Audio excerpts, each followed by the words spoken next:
The stagecoach rattled to a halt outside the weathered saloon in Genoa, Nevada, and Rebecca Sullivan knew her life was about to change forever, though whether for better or worse remained unclear as she clutched the carpetbag containing everything she owned in this world.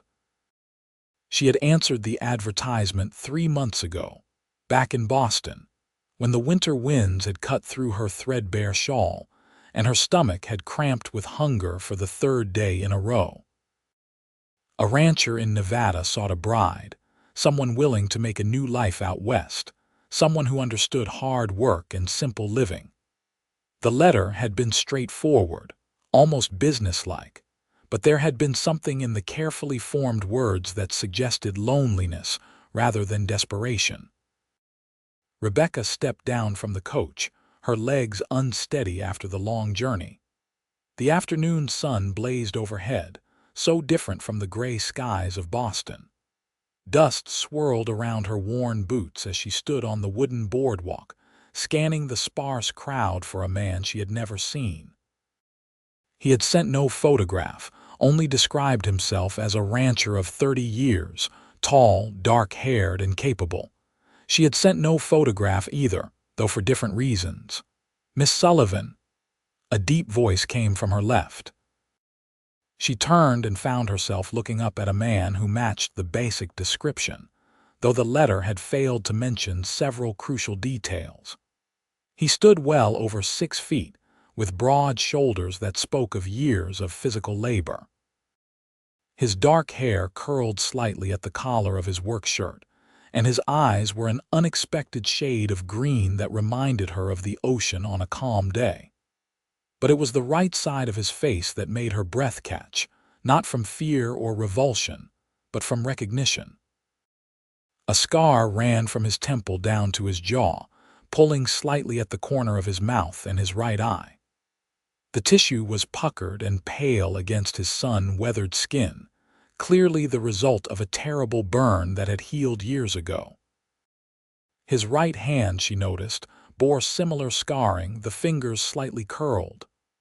"I am Rebecca Sullivan," she said quietly, meeting his gaze directly. She saw him brace himself, waiting for her reaction to his appearance. "James Norton," he said, removing his hat with his left hand. "I appreciate you making the journey. I know it could not have been easy." "The journey was long but manageable," she replied. An awkward silence stretched between them as other passengers collected their luggage and dispersed into the small town. Genoa sat nestled in the Carson Valley, with the Sierra Nevada mountains rising majestically to the west.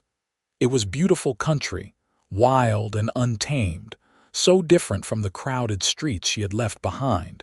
James cleared his throat. "I have a wagon waiting. The ranch is about an hour's ride from town. If you would like to rest first or have something to eat, I understand." "I would prefer to see my new home," Rebecca said, though her stomach rumbled at the mention of food. She had eaten sparingly on the journey, conserving what little money she had. He nodded and reached for her bag. As he did, his sleeve pulled back slightly, revealing more scarring that traveled up his forearm. Rebecca followed him to a sturdy wagon hitched to 2 horses. James loaded her bag into the back with practiced efficiency, then helped her up onto the seat. His scarred right hand felt warm and strong despite its damaged appearance. They rode in silence for the first several minutes, the wagon wheels crunching over the hard, packed earth. The landscape opened up before them, vast and golden in the late afternoon light. Rebecca had never seen so much open space. In Boston, buildings crowded against each other, blocking out the sky. Here, the sky seemed endless. "The ranch has been in my family for 15 years, James finally said, his eyes on the road ahead. "My father started it, but he passed 5 years ago. My mother followed him within the year. It is a good property, with a creek that runs year-round and decent grazing land. I run about 200 head of cattle, some horses. There is a house, nothing fancy, but it is solid and keeps out the weather." "It sounds like you have built a good life," Rebecca said. "It is a living." He paused, then added, "I should be honest with you, Miss Sullivan. The ranch keeps me busy, especially during calving season and roundup. There is work enough for 2 people, maybe more. I am not looking for someone to sit idle and be decorative. I need a partner, someone willing to share the labor." "I am not afraid of hard work, Mr. Norton. James," he corrected gently. "If we are to be married, you should call me James." She nodded, very aware of the word "if" in his sentence. "And you may call me Rebecca." They fell silent again, but it was a more comfortable quiet now. Rebecca studied the landscape, noting the sagebrush and scattered juniper trees, the way the mountains seemed to change color as the sun moved across the sky. It was harsh country, but there was a beauty to it that called to something deep in her soul. "I should tell you," James said after a while, his voice careful, "that I was not entirely forthcoming in my letter. I did not mention my appearance because I did not want to frighten you away before you even considered the offer. If you wish to return to town to take the next stage back east, I will understand. I will pay for your passage." Rebecca was quiet for a long moment, gathering her thoughts. Then, slowly, she reached up and removed the bonnet she had worn throughout the journey. She turned her head, showing him the left side of her face and neck. The scarring was extensive, starting at her hairline and traveling down past her collar. The fire that had destroyed the boarding house where she worked had happened 3 years ago. She had gone back into the burning building to help evacuate the elderly residents on the upper floors. She had saved 4 lives that night, but her own had been forever marked. She watched James take in the sight of her scars, his expression unreadable. Then, to her surprise, something that might have been relief crossed his face. "How did it happen?" he asked quietly. "A fire. I worked in a boarding house in Boston. The kitchen stove was faulty and the building went up like kindling. I got everyone out, but I paid a price for it." She kept her voice steady, factual. "And yours? A barn fire 7 years ago. I went in to get the horses out. Most of them made it. I did not escape unscathed." He met her eyes then, and something passed between them, a recognition that went deeper than words. "The letter I received from you, it was different from the others." "There were others." Rebecca was surprised. "A few. They all asked questions about the size of the house, the amount of land, whether there was help, or if they would be expected to do everything themselves. Your letter asked about the mountains, the weather, whether there were trees. You wanted to know about the place, not the property." "Things can be replaced," Rebecca said. "I learned that when everything I owned burned up, but places, they have their own character. I wanted to know what kind of place would become my home." James nodded slowly. "That is when I knew I wanted you to come, not one of the others, but you." The admission hung in the air between them. Rebecca felt something in her chest loosen, a tension she had carried since leaving Boston. She had been so afraid that he would take one look at her scars and send her back, that the carefully worded letters would mean nothing in the face of her damaged appearance. "So," James said, and now there was something that might have been the beginning of a smile tugging at the unscarred corner of his mouth. "Now we are both beautiful." The words were so unexpected, delivered with such dry humor, that Rebecca laughed. It started as a small chuckle but grew into genuine laughter, the kind she had not experienced in years. James joined her, his own laughter deep and warm. "I suppose we are," Rebecca agreed when she could speak again. "A matched set." "There is a minister in Genoa," James said as their laughter faded. "Reverend Thompson. He is a good man, understanding. If you are willing, we could be married tomorrow, or we could wait, give you time to be certain. The house has 2 bedrooms. You would have your privacy for as long as you need." Rebecca considered this. She had no money to return east, and even if she did, what waited for her there? A city that had made it clear that a scarred woman had no place in polite society, where her prospects had dwindled to nothing, where she had been turned away from position after position because her appearance frightened customers or made employers uncomfortable. But more than that, there was something about this man, this stranger who had nevertheless understood enough to make a joke about their shared disfigurement. There was kindness in him and honesty, and those were rare qualities. "Tomorrow would be acceptable," she said, "if you are certain." "I am certain," James replied without hesitation. "I have been alone long enough, Rebecca. I am ready to share my life with someone, to build something together. The question is whether you are ready for a life that will be hard more often than easy." "I left easy behind when I walked into that burning building," Rebecca said. "Hard I can manage. What I cannot manage is being alone in a city full of people who look through me as though I do not exist." Then we have an understanding. The ranch came into view as they crested a small rise. It was modest but well maintained, with a 2-story house painted white, a large barn, several outbuildings and corrals containing horses. The creek James had mentioned ran along the western edge of the property, lined with cottonwood trees that provided welcome shade. Mountains rose in the distance, their peaks still touched with snow despite the summer heat. "It is beautiful," Rebecca breathed. "It is home," James said simply. He helped her down from the wagon and carried her bag into the house. The interior was clean but Spartan, clearly the home of a man living alone. The furniture was functional rather than decorative, but the windows were large and let in plenty of light. The kitchen was well equipped, and Rebecca noticed with approval that the stove looked new and properly installed. "This will be your room," James said, opening a door on the ground floor.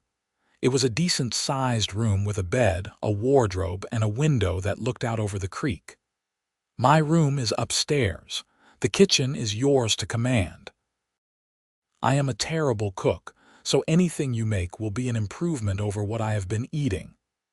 "I am a good cook," Rebecca said. It was not a boast, just a fact. Before her scarring, she had been training to work in a restaurant kitchen. After, she had taken whatever work she could find.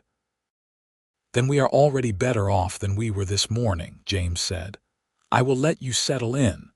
There is a pump out back for water and the washroom is through there." He pointed to another door.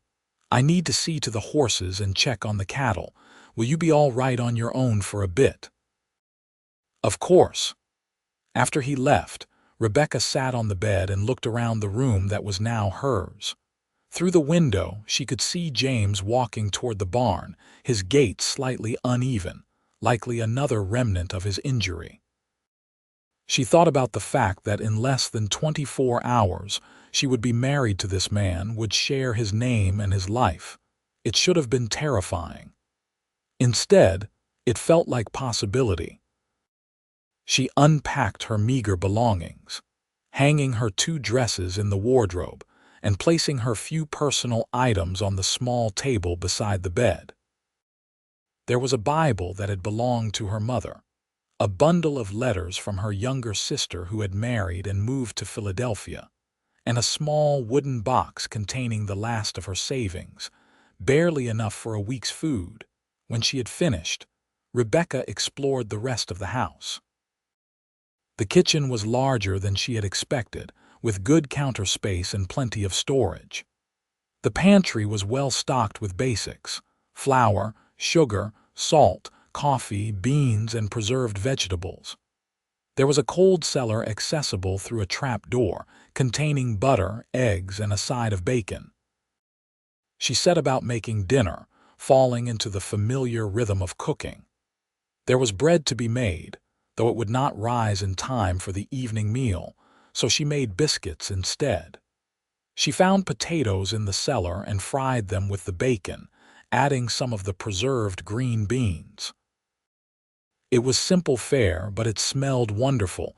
James returned as the sun was setting, washing up at the pump before coming inside. He stopped in the doorway of the kitchen, looking surprised. "You did not have to cook tonight," he said. "You must be exhausted from your journey." "Cooking relaxes me," Rebecca said, which was true. "And I was curious to see what kind of supplies you keep. I stock up when I go to town, try to make the trips last." He sat down at the table and Rebecca served the food. They ate in companionable silence for a few minutes. "This is the best meal I have had in months," James said finally. "Maybe years. It is only bacon and potatoes. It is food that tastes like someone cared about making it." He looked at her across the table. "I think we are going to manage just fine, Rebecca Sullivan." That night, lying in her new bed, Rebecca listened to the sounds of the ranch. Horses nickered in the barn, cattle lowed in the distance, and the creek burbled over its rocky bed. The moon shone through her window, painting everything in silver light. She thought about the journey that had brought her here, all the losses and hardships that had seemed like endings but had actually been leading her toward this new beginning. She touched the scars on her face and neck, feeling the familiar texture of the damaged skin. In Boston, she had learned to hate these marks, had seen them as the thing that had stolen her future. But James had looked at them and seen something different. He had seen a kindred spirit, someone who understood what it meant to be marked by fire and keep going anyway. Morning came early on a ranch. Rebecca woke to the sound of James moving around outside doing the morning chores. She dressed quickly and went to the kitchen, stoking up the fire in the stove and starting coffee. The bread dough she had made the night before had risen nicely, and she shaped it into loaves and set them to bake. By the time James came in for breakfast, she had eggs, more bacon, and fresh biscuits ready. "You are going to spoil me," he said, gratitude evident in his voice. "A person should start their day with a good breakfast," Rebecca replied, "especially if they have been up since dawn working." After they ate, James harnessed the horses to the wagon again. "We should head into town," he said. "See Reverend Thompson make the arrangements. We will need witnesses."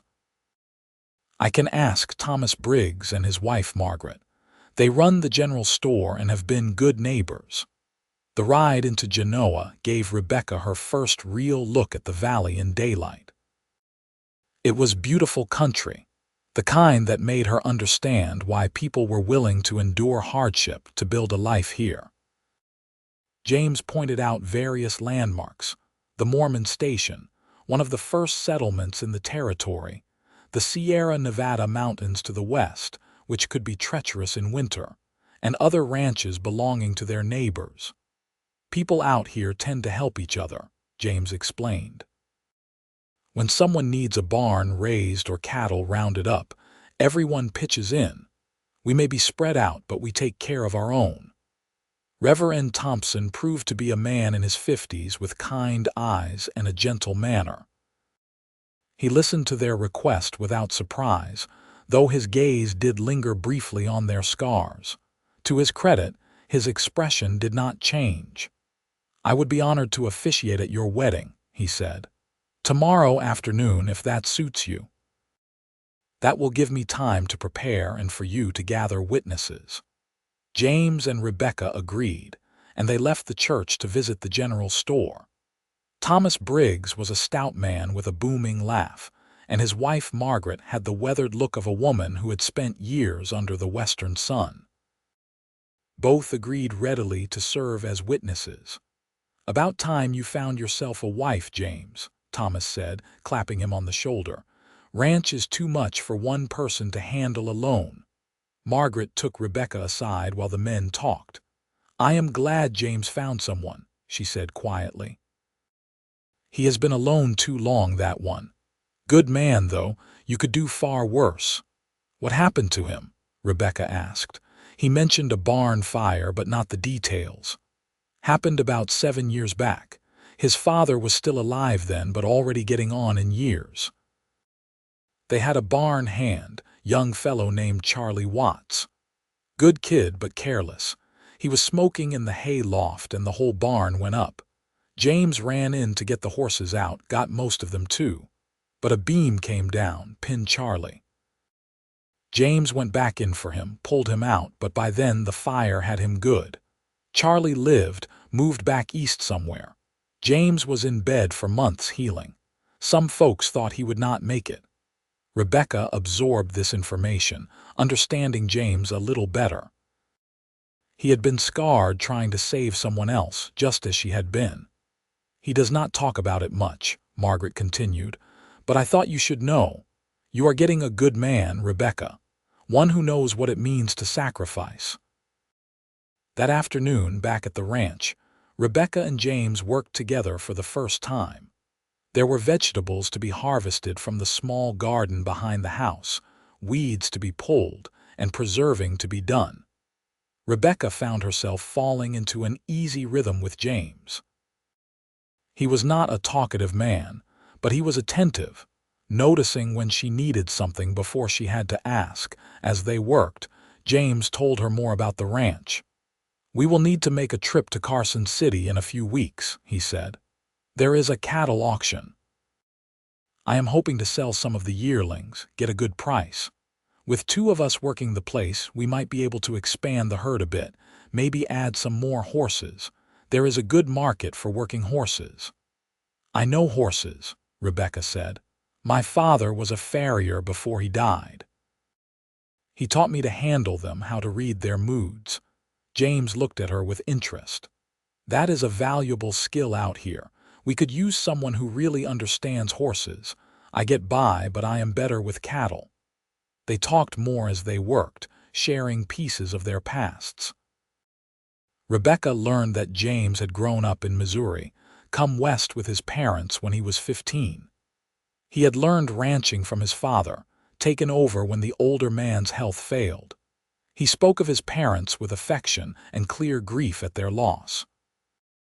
Rebecca shared what she was comfortable sharing: her childhood in Boston, her father's death when she was 12, her mother's struggles to keep the family fed. She talked about her younger sister Sarah, who had married a clerk and moved to Philadelphia. She did not mention that Sarah had stopped answering her letters after the fire, that her own sister could not bear to be associated with someone so visibly damaged. That evening they sat on the porch as the sun set, painting the mountains in shades of purple and gold. The air cooled quickly once the sun went down, and Rebecca wrapped her shawl around her shoulders. "Are you nervous?" James asked. "About tomorrow?" "A little," Rebecca admitted. "It is a big step, marrying someone I barely know." "We know the important things," James said. "We know we can work together. We know we can sit in silence without it being uncomfortable. We know we both understand what it means to be judged for something we cannot change." He paused. "I will do my best to be a good husband to you, Rebecca. I cannot promise wealth or an easy life, but I can promise honesty and partnership."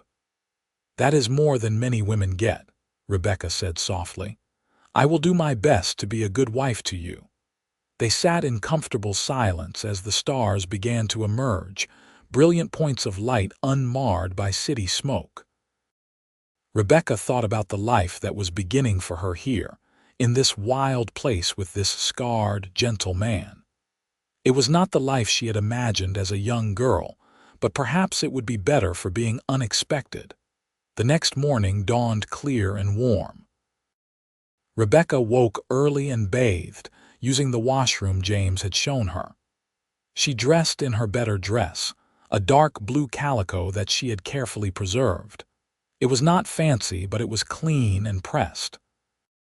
She arranged her hair to partially cover her scars, more from habit than any real belief that it would make a difference. James wore a clean shirt and his best trousers, his dark hair still damp from washing. They rode to town together in the wagon, not speaking much, both lost in their own thoughts. The wedding itself was simple. Reverend Thompson spoke about the importance of partnership and mutual respect, about building a life together through the trials that would inevitably come. Thomas and Margaret stood as witnesses, both beaming. When it came time for the vows, Rebecca and James spoke them clearly, looking into each other's eyes. I, James Norton, take you, Rebecca Sullivan, to be my lawfully wedded wife, to have and to hold from this day forward for better, for worse, for richer, for poorer, in sickness and in health, until death do us part. I, Rebecca Sullivan, take you, James Norton, to be my lawfully wedded husband, to have and to hold from this day forward for better, for worse, for richer, for poorer, in sickness and in health, until death do us part. James slid a simple gold band onto her finger. It was slightly too large, but Rebecca thought it was the most beautiful thing she had ever owned. I now pronounce you man and wife, Reverend Thompson said. James, you may kiss your bride. James leaned down, his eyes asking permission. Rebecca nodded slightly, and he kissed her, gentle and brief, his lips warm against hers. It was her first kiss, and her heart hammered in her chest. Margaret hugged Rebecca after the ceremony. Welcome to Genoa, Mrs. Norton. You come by the store anytime you need anything or just want to talk. They had a simple lunch with the Briggs, then headed back to the ranch.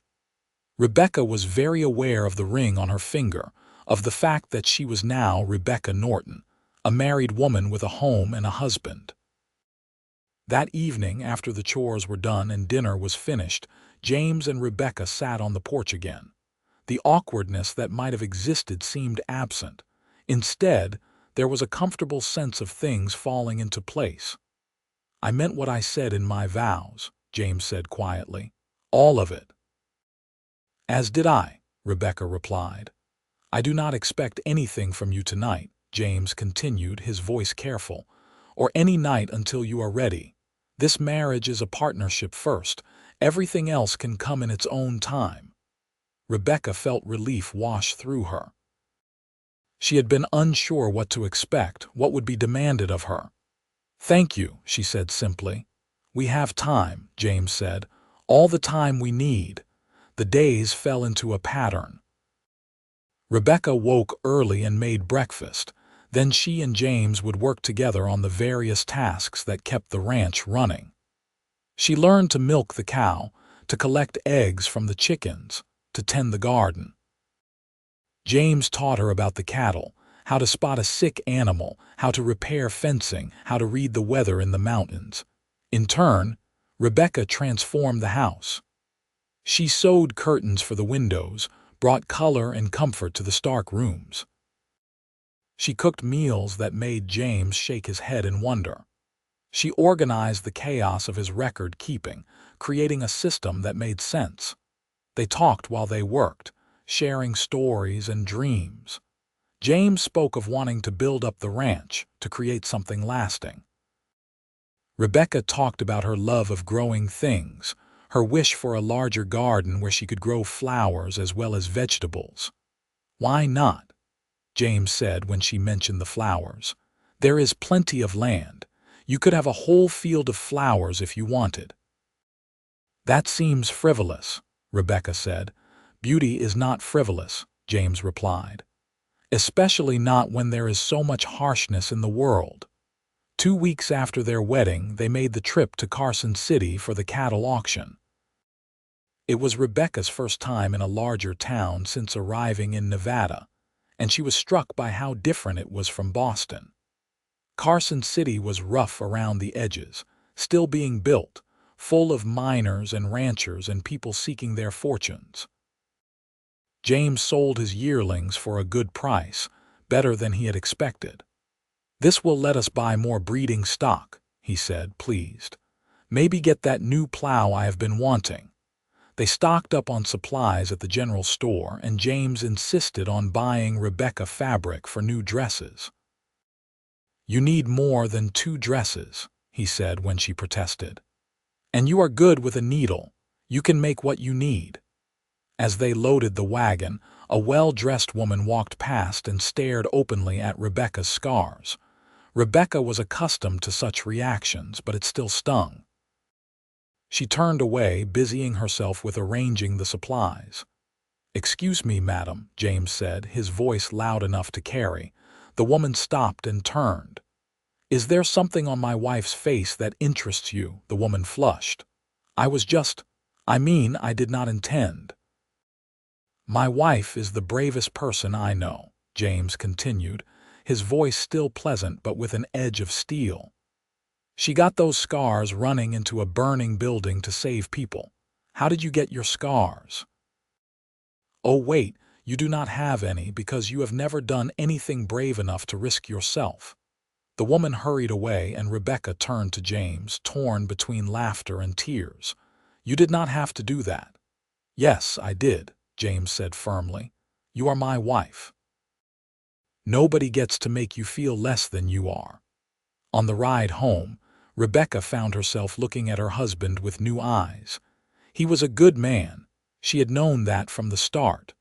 But he was also a man who would stand up for her, who saw her scars not as disfigurement but as evidence of courage. That night, after dinner, Rebecca did not retire to her own room as she usually did. Instead, she stayed in the main room with James, helping him update his ledgers with the proceeds from the cattle sale. "We did well," James said, reviewing the numbers. "If we are careful, we can invest in the ranch and still have something put aside for emergencies." "I brought a little money with me," Rebecca offered. "Not much, but it could help." "Your money is your money," James said. "You do not need to contribute it to the ranch." "We are partners," Rebecca reminded him. "What is mine is yours, and what is yours is mine. That is how marriage works, is it not?" James looked at her for a long moment, then smiled, the expression transforming his face despite the scarring. "I suppose it is. All right then, partner. Let us plan our future." They spent the evening making plans, discussing possibilities. James wanted to add a room to the house, a proper parlor for receiving guests. Rebecca wanted to expand the chicken coop and perhaps get a few pigs. They debated the merits of different breeds of cattle, discussed when to plant wheat versus letting the fields stay in pasture. It was full dark when they finally finished, the lamp burning low on the table between them. Rebecca stood, intending to go to her room, but James caught her hand.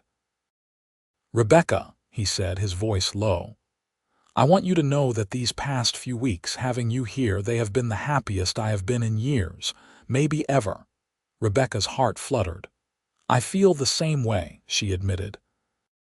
"I was so afraid when I came here, afraid of what I would find, afraid of being rejected. But you have made me feel welcome, valued." James stood, still holding her hand. "You are valued, more than you know." He hesitated, then said, "I know I said we have all the time we need, and that is still true.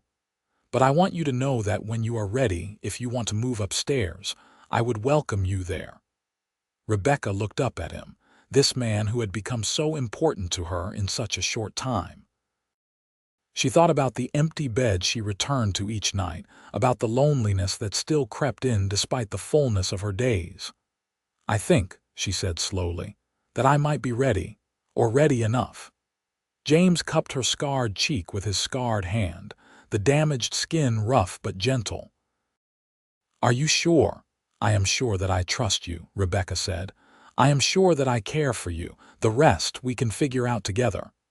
He kissed her then, longer and deeper than the brief kiss at their wedding.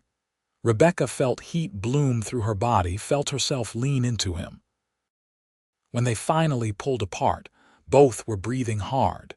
James took her hand and led her upstairs to his room, which she had never entered before. It was larger than hers, with a big bed and more windows. The moonlight streamed in, turning everything silver. What passed between them that night was tender and awkward and sweet.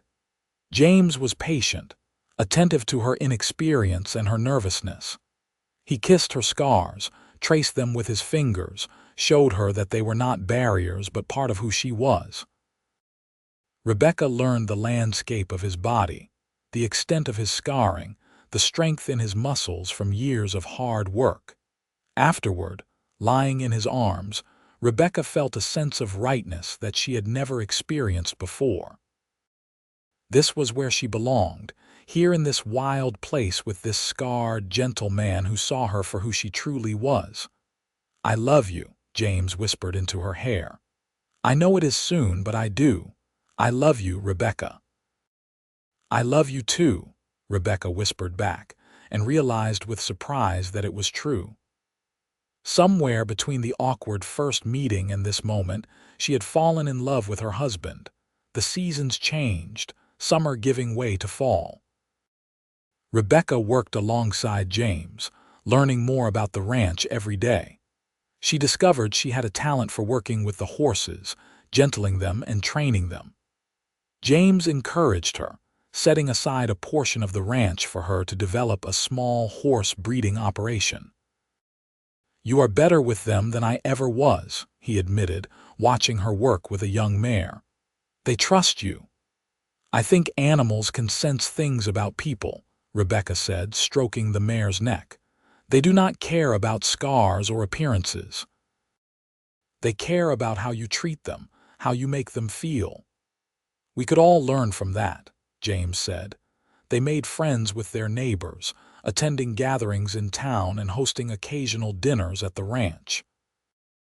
At first, Rebecca was nervous about the stares her scars would attract, but she soon realized that most people in the territory were too busy surviving to care much about appearances.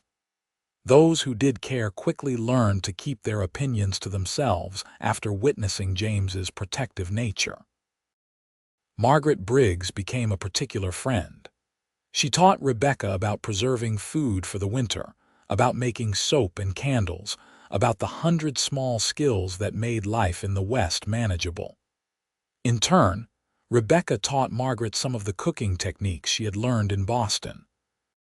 "You two are good together," Margaret observed one afternoon as they worked on canning tomatoes. Through the window, they could see James and Thomas repairing a section of fence. "I have not seen James this happy since before the fire." "I have not been this happy ever," Rebecca admitted. "I did not know life could be like this." Winter came to the Carson Valley, bringing snow and cold winds down from the mountains. The ranch work became harder, but Rebecca found she did not mind. She and James worked as a team, keeping the animals fed and safe, maintaining the buildings, preserving warmth and food. The long winter nights were spent inside, sitting by the fire. James taught Rebecca to play chess, and she proved to be a quick learner. They read to each other from the few books they owned, and Rebecca started teaching James some of the poetry she had memorized as a girl. One snowy evening, as they sat together on the sofa James had built, Rebecca realized she had not thought about her old life in Boston in weeks. The city that had once been her entire world now seemed like something from a dream, distant and unreal. "What are you thinking about?" James asked, his arm around her shoulders. "How far I have come," Rebecca said. "Not just in miles, but in every way that matters." "We both have," James said. "I was barely living before you came. Just going through the motions, working myself to exhaustion so I would not have to think about how lonely I was. And now I wake up every morning grateful that you are here. Now I have someone to share this life with, to build something with." He paused. "Rebecca, I have been thinking, what would you say to starting a family?" Rebecca's heart skipped. She had thought about this, wondered when or if James would want children. "I would like that," she said softly. "I would like that very much." "I want you to know," James said seriously, "that if we have children, I will make sure they understand that scars are nothing to be ashamed of, that their mother is beautiful and brave, and their father is lucky to have her." Tears pricked Rebecca's eyes. "And I will make sure they know their father is a good man, the best man I have ever known." Spring brought new life to the ranch. The cattle calved, the garden began to sprout, and Rebecca discovered she was carrying a child. She told James one evening as they walked along the creek, watching the sunset paint the sky in brilliant colors. James stopped walking and turned to her, his face transformed by joy. "Truly, truly," Rebecca confirmed. "By my calculation, the baby should come in early autumn." James pulled her into his arms, holding her carefully as though she were made of glass. "You have made me the happiest man alive," he said into her hair. The pregnancy was easier than Rebecca had feared. She continued working on the ranch, though James became increasingly protective, not wanting her to overexert herself. Together they prepared for the baby's arrival, converting the room Rebecca had originally slept in into a nursery. Margaret visited regularly, bringing advice and supplies. "Babies are resilient," she assured Rebecca. "Nature knows what it is doing. You just need to trust your instincts." In September, as the leaves began to turn gold in the cottonwoods along the creek, Rebecca went into labor. James rode to fetch Margaret and the midwife, a capable woman named Anna Porter who had delivered most of the babies in the valley. The labor was long and difficult, testing Rebecca's strength and courage. James stayed with her throughout, holding her hand, wiping her brow, whispering encouragement. When the baby finally arrived in the early hours of the morning, his first cries loud and healthy, both Rebecca and James wept with relief and joy. "A son," Anna announced, placing the cleaned and wrapped baby in Rebecca's arms. "A fine, healthy boy." The baby had a full head of dark hair like his father, and when he opened his eyes, they were the same startling green. Rebecca counted his fingers and toes, marveling at the perfection of him. "What shall we name him?" James asked, sitting on the edge of the bed, his arm around Rebecca, both of them staring at their son. "I was thinking about my father," Rebecca said. "His name was Robert. We could call him Robert or perhaps something similar." "Robert Norton," James said, testing the name. "It sounds strong." "I like it." He touched the baby's tiny hand and his son's fingers wrapped around his scarred finger. "Hello, Robert. Welcome to the world." The months that followed were challenging in new ways. Rebecca had never been so tired in her life, but she had also never been so fulfilled. Robert was a good baby, healthy and growing quickly. James proved to be a devoted father, taking on extra chores so Rebecca could rest, walking the floor with Robert when he was fussy, changing diapers without complaint. "You are good at this," Rebecca observed one evening, watching James rock their son to sleep. "I love him," James said simply. "How could I not want to care for him?" As Robert grew, he became the center of their world. They still worked the ranch, still maintained their partnership, but everything was colored by the presence of their son. Rebecca found herself understanding her own mother better, the fierce, protective love she had felt for her children. When Robert was 6 months old, a letter arrived from Rebecca's sister Sarah. It was the first communication Rebecca had received from her since before the fire. With trembling hands, she opened it. The letter was stiff, formal. Sarah wrote that she had heard through mutual acquaintances that Rebecca had married and moved west. She hoped Rebecca was well. She made no mention of her years of silence, no acknowledgement of how she had abandoned her sister when Rebecca needed her most. Rebecca read the letter twice, then carefully folded it and put it away. James, watching her, asked, "Bad news?" "Not bad exactly," Rebecca said. "Just my sister. She wants to reconnect now that I am respectably married and far enough away that she does not have to look at me." James's expression darkened. "You do not have to respond if you do not want to." "I think I do want to," Rebecca said slowly, "but not to give her what she wants. I want to tell her about my life here, about you and Robert, about how happy I am. I want her to know that I did not need her after all, that I found my own way."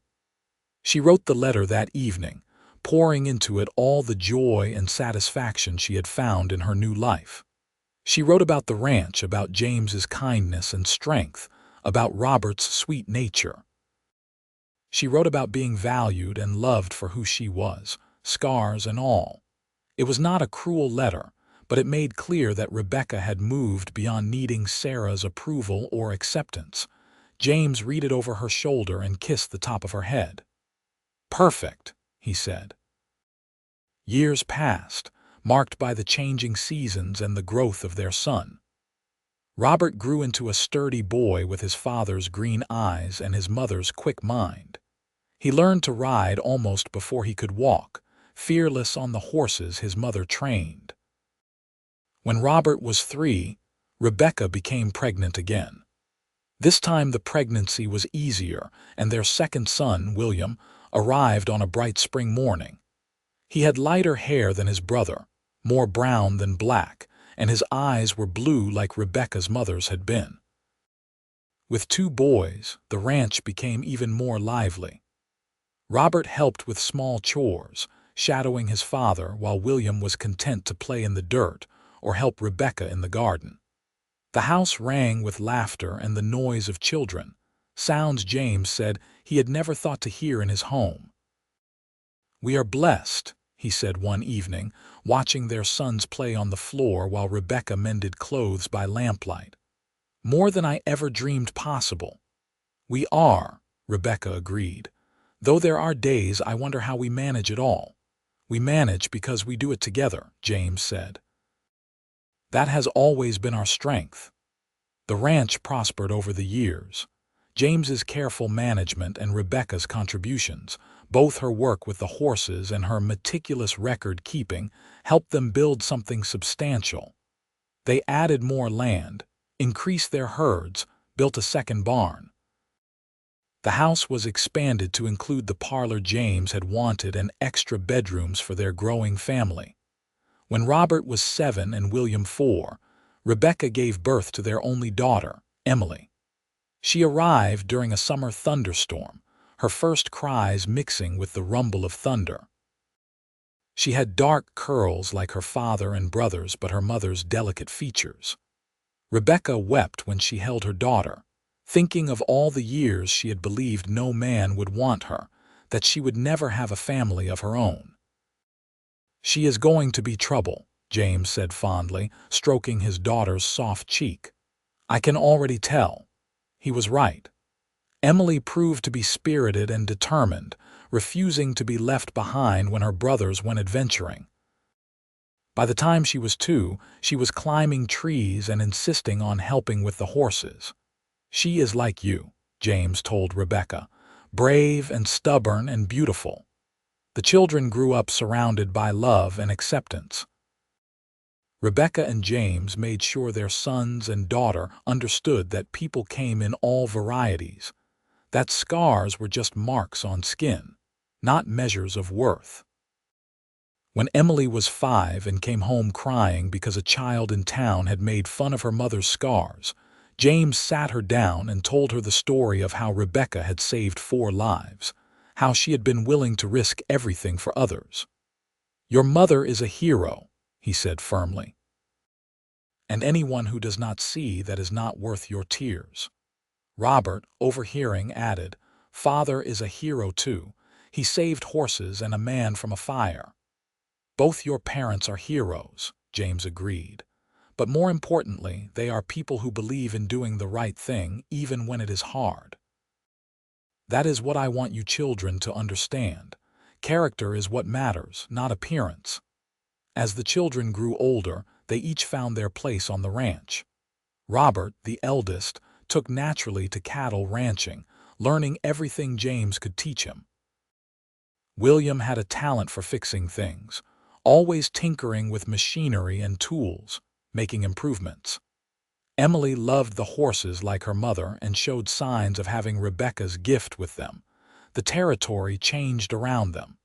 Nevada became a state in 1864, when Robert was 14. The war back east ended, and new people flooded west seeking opportunities. Genoa remained small, but Carson City grew, and new towns sprang up. The railroad came closer, making it easier to ship cattle and goods. Through it all, James and Rebecca's love deepened. They had weathered storms, both literal and figurative, faced hardships and celebrated triumphs. They had built not just a ranch but a life, a family, a legacy. On their 20th wedding anniversary, James gave Rebecca a gift. It was a painting, commissioned from an artist in Carson City. It showed the ranch as it had been when Rebecca first arrived, the small house, the single barn, the undeveloped land. "So we never forget where we started," James said as Rebecca studied it. "Two scarred people who were brave enough to take a chance on each other." "And now look at us," Rebecca said, gesturing to the expanded house, the prosperous ranch visible through the window, the sounds of their children in the next room. "We built all this together." "Together," James agreed, pulling her close. "That was always the secret. We were never meant to do it alone." That night, after the children were in bed and the house was quiet, Rebecca and James sat on the porch as they had so many nights before. The stars blazed overhead, and the creek sang its eternal song.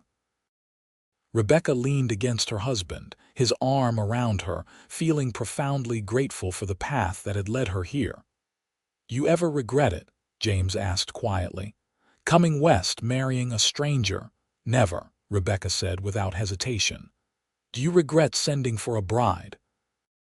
"My only regret is that I did not do it sooner," James replied. "Though then you might not have been the one to answer, and I cannot imagine my life with anyone else." "Nor I," Rebecca said. They sat in comfortable silence, watching the stars wheel overhead, secure in the knowledge that whatever challenges tomorrow brought, they would face them together. Their scars had not defined them but had instead led them to each other, had taught them that true beauty lay not in unblemished skin but in courage, kindness, and love. When they finally went inside, Rebecca paused at the door to look back at the ranch spread out under the moonlight. This place, which had seemed so foreign and frightening when she first arrived, was now home in every sense of the word. It was where she had found not just shelter but belonging, not just survival but joy. James, seeing her pause, asked, "What are you thinking?" "That I am exactly where I am meant to be," Rebecca said, "with exactly who I am meant to be with." "Then we are in agreement," James said, offering his hand, "as we have been in all the important things." Rebecca took his hand, scarred skin against scarred skin, and together they walked into their home, closing the door on the night and opening it to another day of their shared life. The years continued to pass, bringing with them the joys and sorrows common to all lives. Rebecca's mother passed away in Boston, and though Rebecca had not seen her in years, she grieved for the distance that had grown between them, a distance created by circumstance and Rebecca's scarring. James held her through her tears and helped her find peace with the past. Thomas Briggs died suddenly one winter, and the whole community mourned the loss of the genial storekeeper. Margaret, heartbroken but practical, continued running the store with help from her sons. Rebecca visited often, sitting with her friend, both women understanding the fear of losing a beloved partner. "You are lucky," Margaret said one afternoon as they sorted through fabric bolts. "You and James, you have something special. I had that with Thomas. Not everyone gets it." "I know," Rebecca said softly. "I am grateful every day." The ranch continued to thrive under James and Rebecca's stewardship. Robert, now a young man of 22, had become James's full partner in running the cattle operation. He had grown into a fine man, tall and strong like his father, with a good head for business and a kind heart. He courted a young woman from Carson City, the daughter of a banker, and they married in a simple ceremony at the ranch. William, at 19, had taken his talent for machinery and was working with the railroad, though he came home regularly to help with repairs around the ranch. He wrote letters full of enthusiasm about the new technologies he was seeing, the changes coming to the West. Emily, 16 and beautiful despite the small scars she bore from a childhood accident, worked alongside her mother with the horses. She had developed a reputation throughout the territory for her ability to gentle even the most difficult animals. Ranchers brought their problem horses to her, and she patiently worked with each one. "She has your gift," James told Rebecca, watching their daughter work with a skittish stallion. "And your patience. She has your determination," Rebecca countered. "She gets that stubborn streak from you." James laughed, the sound still capable of making Rebecca's heart flutter even after more than 20 years of marriage.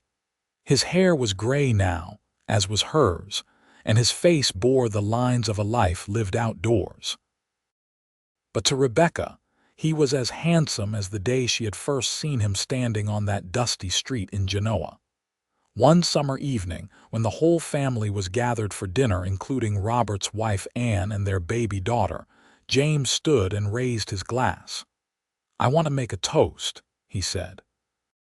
"To family, to the ranch, and most especially to my wife, who took a chance on a scarred rancher 23 years ago and made my life more wonderful than I ever could have imagined."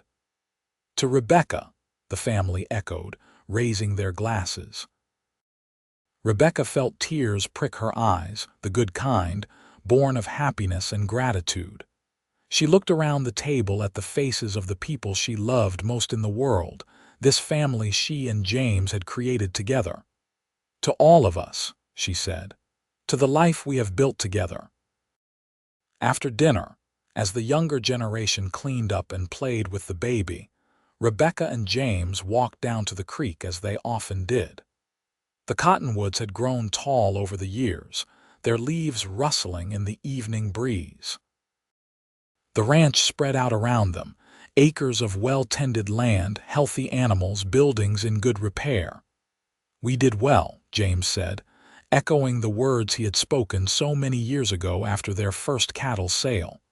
"We did," Rebecca agreed. "Better than well. We built something that will last." "Robert will keep the ranch going strong," James said, "and his children after him. What we started here will continue." "That is what I always wanted," Rebecca said. "Not just to survive, but to create something lasting, something good." James pulled her close, and they stood together in the gathering dusk, listening to the creek and the distant sounds of their family. Rebecca thought about the journey that had brought her here, from the burning building in Boston to this moment of perfect peace. "I need to tell you something," James said quietly. "I have been thinking about it for a while, and I want you to know." Rebecca looked up at him, seeing something serious in his expression. "What is it?"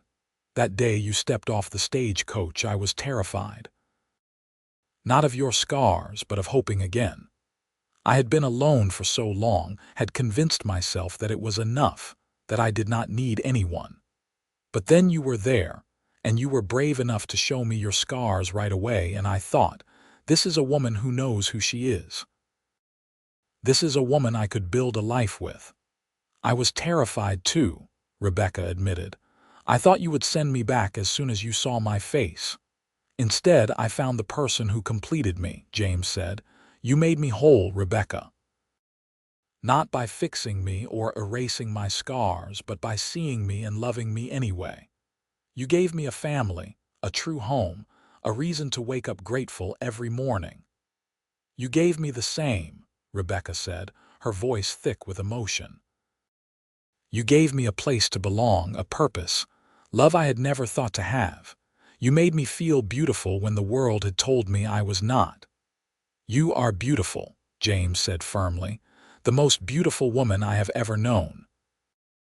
Your scars are part of that beauty because they show who you are, what you are willing to do for others." They kissed as the stars began to emerge overhead, the same stars that had witnessed their journey from strangers to partners to lovers to this deep, abiding love that had sustained them through more than 2 decades. Years later, When James was 58 and Rebecca 54, they celebrated their 30th wedding anniversary.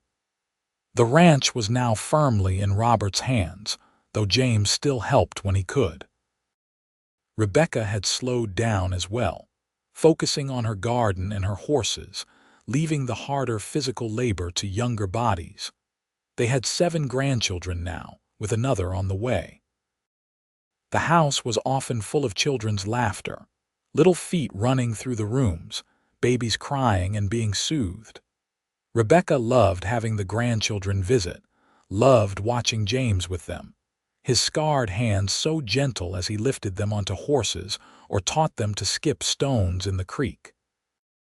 Emily had married a young rancher from the next valley over, a good man who treated her well and respected her work with horses. William had returned from the railroad and opened a shop in Carson City, building and repairing machinery. All 3 of their children were settled and happy, building their own lives while remaining close to the ranch and their parents. "We are blessed," Rebecca said one evening, sitting on the porch with James, watching the sunset paint the mountains gold and purple. "More blessed than any 2 scarred people had a right to expect," James agreed. "You think that is why it worked?" Rebecca asked. "Because we both understood what it meant to be marked, to be judged." James considered this. "Maybe. Or maybe it worked because we were both willing to look past the surface, to see the person underneath. Maybe it worked because we were both ready for a partner, not just a spouse. Maybe it was just luck or fate or divine providence. Or maybe," Rebecca said, "it was all of those things. Maybe we were just meant to find each other." "I like that idea," James said, taking her hand. Even after 30 years, the touch of his hand in hers still felt right, still sent a small thrill through her. They sat in comfortable silence as the sky darkened and the stars emerged. An owl hooted in the cottonwoods, and somewhere in the distance a coyote called. The ranch settled into its nighttime rhythms, familiar and comforting. "Thank you," James said quietly. "For what?" "For answering my letter. For getting on that stagecoach, for staying, for loving me. For giving me a life beyond anything I imagined possible." "Thank you for seeing past my scars," Rebecca replied.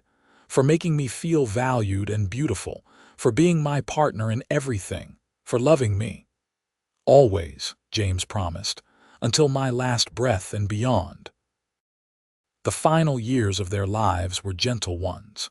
James's health began to fail slowly, his body worn out from decades of hard labor.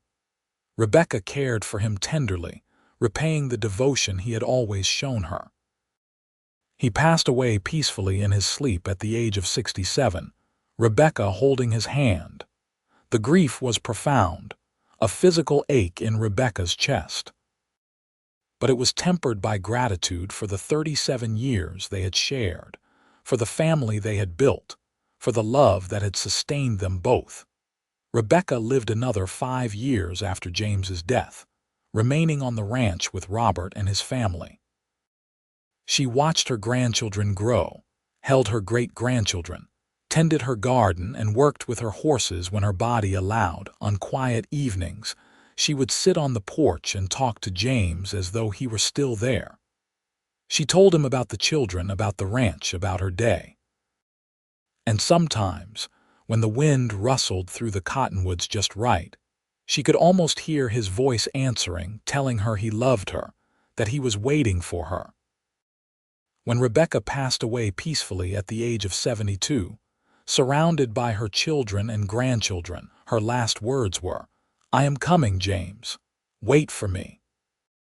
They buried her next to James on a hill overlooking the ranch, where they could watch over the land and the family they had built together.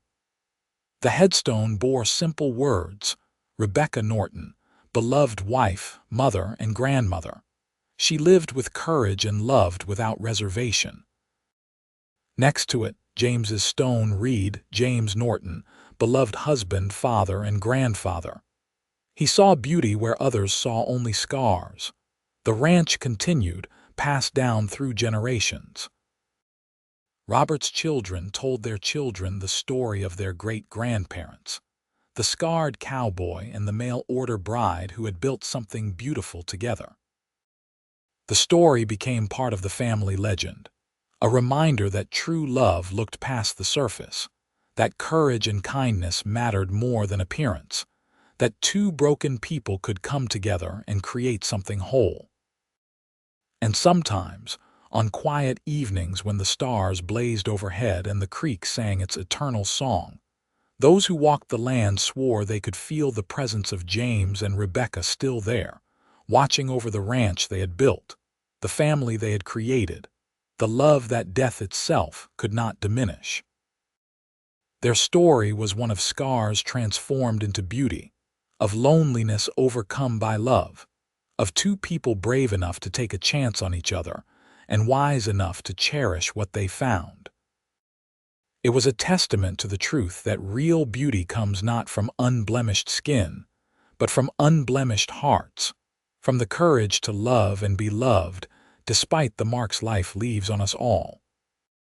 In the wild lands of Nevada, where the mountains touched the sky and the earth stretched endlessly, James and Rebecca Norton had found what they were seeking.